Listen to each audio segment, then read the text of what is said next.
I want to congratulate you and we the world on the 20th anniversary of 11 days of global unity.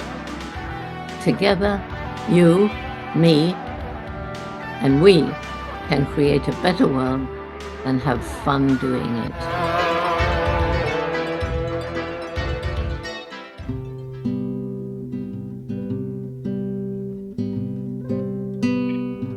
Hello and welcome to Illuminating the Earth Charter on the road to 2030, 2050, and beyond.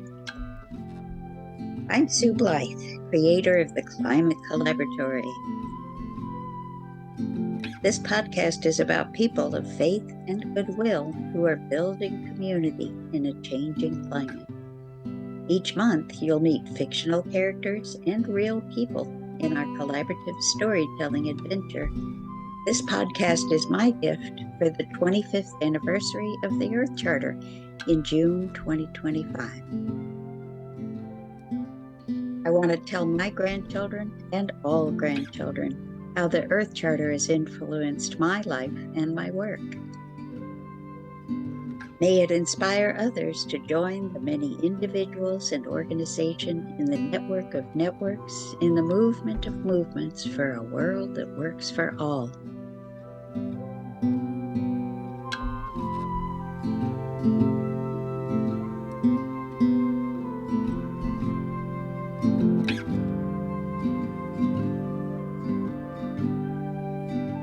I first learned about the Earth Charter in 1998, almost 2 years before it was launched. Two friends had heard about it at the Baha'i Conference for Social and Economic Development in Orlando. They called a meeting for anyone interested in learning more. I was the only other person who came. When they asked what brought me to that meeting, I said, I've come for the education piece, and I've been developing that ever since. I remember the magic of following the global dialogue on the internet as the Earth Charter draft was crafted into the poetic language of the final document. At that time, the closing words captured my imagination. Let ours be a time remembered for the awakening of a new reverence for life, the firm resolve to achieve sustainability, the quickening of the struggle for justice and peace, and the joyful celebration of life.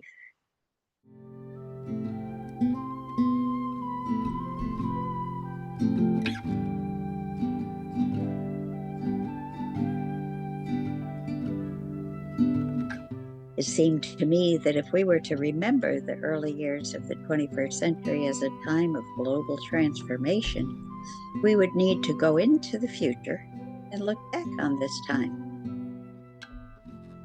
So I created some storybook characters who lived in the year 2050. I'm Willow. They call me a dreamer. I like to imagine the best possible way of looking at things. And this is Blythe. Right. I'm Leaf, and I'm a realist. I have to see it to believe it. One of them was the sage in me at age 103. My great-grandchildren wanted to know about the early years of the Earth Charter century, and I had a lifetime of stories to tell. Sitting here in my recliner with my feet up, I look back on my 77 years with gratitude. I've learned to create peace at many levels. My life has been a process of passing that on to my children and grandchildren. One of my favorite songs as a child became a lullaby for my babies. Let there be peace on earth, and let it begin with me. I sang songs of peace with my 3 young daughters and their friends. Teaching peace all the world around, you and me, every city, every town. One by one in our work and in our play, we are teaching peace by what we do and what we say. We danced with children of different cultures at the PTA International Dinner. I have my hand, you have your hand. It's the same kind of hand. I have my heart, you have your heart. It's the same kind of heart. So put your hand in my hand and put your heart near mine, and we'll be friends. We will be friends. When my daughters were teenagers, I became an environmental educator at the county level, teaching all ages to reduce waste. Don't take more than you need, and take care of the things you have, including the planet and all living things. Oh, hooray for the world, I'm glad to be on it. Hooray for the world, I'm glad to be on it. Hooray for the world, it's a special place. We got Mother Nature and the human race. As my 9 grandchildren came into the world, I worked with global organizations and movements. Coming, planet Earth, are you listening? The world is just an island in the sky. If we can fly among the stars, we can find the truth within our hearts. Love's the only way we can survive. I learned that people of many faiths believe we will have a time of peace on earth. We're learning to work together for the betterment of the world. Oh, hear my song, O God of all the nations, a song of peace for their land and for mine. Now that my daughters are grown with children of their own, they thanked me for giving them a firm foundation for creating peace in their own families as a building block of peace on and with the earth. We are one, flowers of one garden, we're one, leaves of one tree.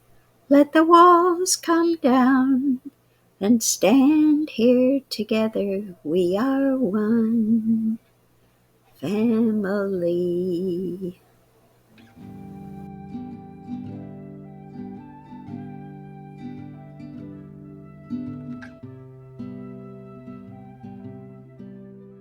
To celebrate America's 250th birthday, we plan a year-round, county-wide climate conversation in action with a musical extravaganza in July 2026. We're illuminating these words of the Earth Charter. We stand at a critical moment in Earth's history, a time when humanity must choose its future. As the world becomes increasingly interdependent and fragile, the future at once holds great peril and great promise.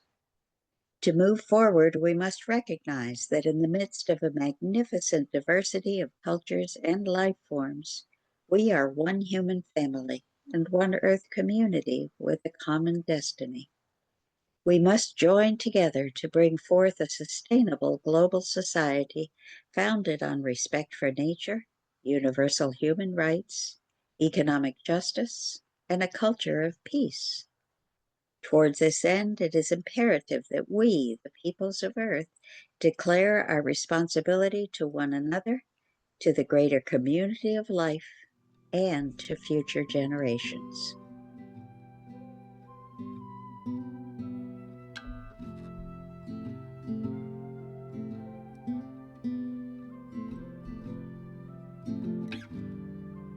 If these words inspire you, it's okay to pause here to do some writing or drawing or dreaming.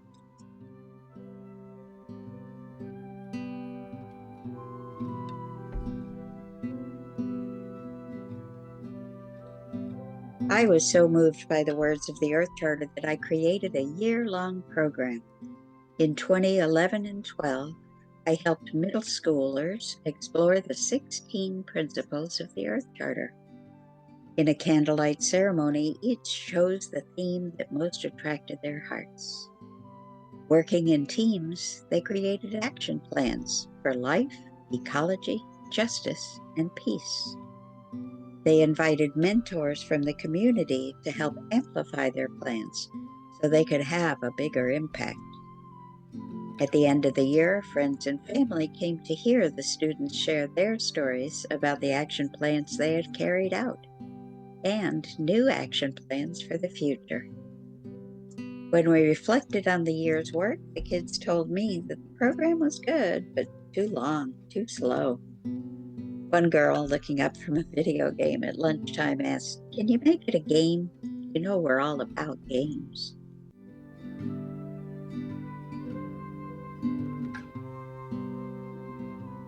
Well, I started thinking about how to do that, but soon after, my understanding of the world changed dramatically. I was one of 5 Baha'is who took a distance learning course about the scientific and spiritual dimensions of climate change. We met weekly to discuss what we were learning. I knew that the planet was warming, but until then I'd never heard the details of how that could affect every aspect of human civilization and the community of life on Earth. As the daughter of an oil executive, I felt a deep personal responsibility to do something significant to counterbalance the effects of the environmental damage and disinformation of the oil industry. I felt a new appreciation for the shared vision of peace expressed in the world's religions. For our final project in the climate change course, the 5 friends created the Interfaith Climate Group and reached out to people of different faiths. We asked who was doing what to care for creation. That began a series of interfaith panel discussions, presentations, workshops, movie, and skit nights. We called it Building Community in a Changing Climate with the Interfaith Climate Group. We used the Earth Charter as a shared statement of purpose. So it was with a new sense of urgency that I went to talk to the principal at P.K. Young Developmental Research School in 2014. I told her I was developing a game based on the Earth Charter. I saw it as a collaboration of the University of Florida and Earth Charter International at the University for Peace in Costa Rica. The 6 middle schoolers I worked with had never even heard of climate change, so we started with the basics. I invited Earthman Lanny Smith to visit via Skype. We played his 5-minute music video, Climate Crisis Jam. Let's take care of our planet. Let's take care of our Earth. Hey, it's Earthman here with a word about the planet. There's something going on, you know, I just can't stand it. People aren't looking, but it's crystal clear. We got a serious problem with the atmosphere. There are glaciers melting, lakes drying out. We got a flood over here, and over here we got a drought. The Earth's in trouble, don't think I'm lying. Just check out the way the forests are dying. The reefs are in trouble, and it seems kind of strange. We're getting more and more and more and more hurricanes. So I'm here with a word about global warming. What makes it happen? How we gotta start forming a plan to save all nature and humankind. You know, we gotta stop acting like we lost our minds. 150 years of industrial revolution means 150 years of air pollution. We keep burning coal, we keep burning oil, we just keep doing damage till the planet boils. Let's take care of our planet. Hey, give me some space. Let's take care of our Earth. Here's how it works. Most of our energy's from oil and coal, and those emissions are taking their toll. But Earthman's here with good news too, cause I got some really simple things you can do to make a difference in your own small way. And if everyone helps, we can see a day when the threat is gone and there's a celebration instead of making problems for the next generation. The kids dreamed up a game show called Climate Crisis Jeopardy and created challenges for others at their school.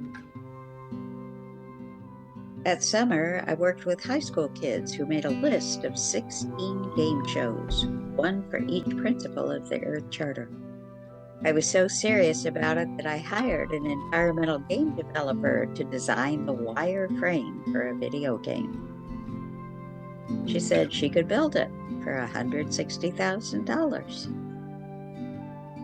Well, I certainly didn't have that kind of money, and I couldn't find anyone interested in supporting me. I decided to start a business so I could raise the funds to make the Future Flash Climate Challenge a reality. I signed up with a business incubator at the community college. A friend helped me to put together a fundraising video. We stand at a critical moment in Earth's history, a time when humanity must choose its future. Hi, I'm Sue Blythe, creator of the Future Flash Project. Wouldn't it be great if there were a computer game to help kids solve problems in their own communities and the world? The Future Flash Climate Challenge empowers young people and those who care about their future to make the changes they want to see in the world. They create their own climate solutions using the principles of the Earth Charter. The Future Flash Climate Challenge follows the Great March for Climate Action across the United States from Los Angeles to New York City to Washington, D.C. On our virtual climate march, players learn about what people are doing for a cleaner, greener future. They earn points and advance through levels by taking real climate action in their own homes, schools, and communities. Along the way, they invite people of all ages to play Who Wants to Be a Climate Collaborator? Growing seed ideas from vision to reality. Players use real-world skills of critical thinking, collaboration, and planning. They learn how to grow their project to the next stage, asking for guidance and resources just the way successful organizations do. You can plant your own seed idea. One team removed 1,200 invasive plants from a nature preserve. Or grow an existing idea. This team added 25 people to the Sing for the Climate website for a global count of nearly 500,000 people. Today, we're asking you to help grow the Future Flash Climate Challenge to the next level. Right now, we have the plan, the partners, and the momentum of the climate movement. We're raising $10,000 seed money to get the first stage of our game online. The funding goes towards programming fees, web design, marketing, and administrative costs. Please help us to grow the Future Flash Climate Challenge, online and real-world activities for a sustainable, just, and peaceful future. Choose the level of giving best for you. Help our youth play their way to a cleaner, greener future. I never did get the money for that project, but I also never stopped dreaming. Over the years, the seed idea continued to grow. I volunteered with like-minded organizations, including the Florida Coalition for Peace and Justice. I began to see my own story as part of a collaborative storytelling adventure with fictional characters and real people. Our story begins in the year 2050. We're in the Climate Collaboratory in space, circling the human race. We've got a problem, Willow. The balance of nature has been upset. The planet is getting way too warm and species are going extinct. Extreme weather events like hurricanes and wildfires are disrupting life as people have known it. What can we do to help? I'm 200 miles in space, circling the human race, wondering, will we win or lose it all? Come in, planet Earth, are you listening? The world is just an island in the sky. If we can fly among the stars, we can find the truth within our hearts. Love's the only way we can survive. In 2015, I went to the University for Peace in Costa Rica for a 5-day course called Communicating Powerfully and Effectively About Sustainability, Earth Charter, Storytelling, and theater techniques. Our group told personal stories, then interviewed partners and shared their stories. We acted out short skits. We went to hear an Indigenous elder tell his traditional story of life on Earth. And on day 5, we wrote a yes and story in the morning, turned it into a script during lunch, rehearsed a couple of times, and performed it for an audience of Earth Charter staff. And we made a video about our experience. The intellectual basis for the sustainable development paradigm that we use in this course is the Earth Charter. And storytelling is important in life. In fact, stories are the way that we transmit our ideas, our reality, our possibilities from one generation to another and one culture to another. And the Earth Charter is a beautiful visionary declaration for sustainable development. It's a set of ethical principles, and all of the students become aware of that, become more aware of the values side of sustainable development. And that sustainable development vision is not just about the environment, it's also about social and economic justice, and it's about democracy, nonviolence, and peace. During this course, I have discovered that if I'm more gentle about it and take responsibility myself, I hopefully will be more effective. I am telling a story in my work, working with young people and educators and people in religious settings, and storytelling is the medium that I want to use. And so this has been just a terrific way to expand my own understanding of how that works and give me lots of tools to take back home. Hopefully we also allow people to see that the positive messaging, and in the words of the Earth Charter, the joyful celebration of life is the way to really reach people on an emotional level, on a visceral level, to motivate people to take action. When people start working together in theater, the language is not about, what should we think about? That's an interesting idea. What are we about to do? What are we creating? And the world needs now a lot of doers and creators that are fully committed to action based on their passion and their vision for a possible future. I knew right away that I wanted to bring that course to my part of the world. Little did I know that it would take 10 years, but I can now see that we are bringing the Earth Charter to life right here in Alachua County, Florida. We'll have a wonderful story to tell for America's 250th birthday next July. So that's what's happening on my road to 2030, 2050, and beyond. There are 8 billion of us on this sweet planet. We each have a story to tell at this critical moment in Earth's history. What's your Earth Charter story? I'll be back next time to tell more of our collaborative storytelling adventure. The Climate Collaboratory is a perpetual pilot project of we, the world, and a growing network of partners. In the show notes, you can learn more about the partners in today's episode. Special thanks go to our collaborative musical storyteller, Terry Ann Aristotle, and Autumn Shin, who composed our theme music. Together, we are illuminating the Earth Charter on the road to 2030, 2050, and beyond.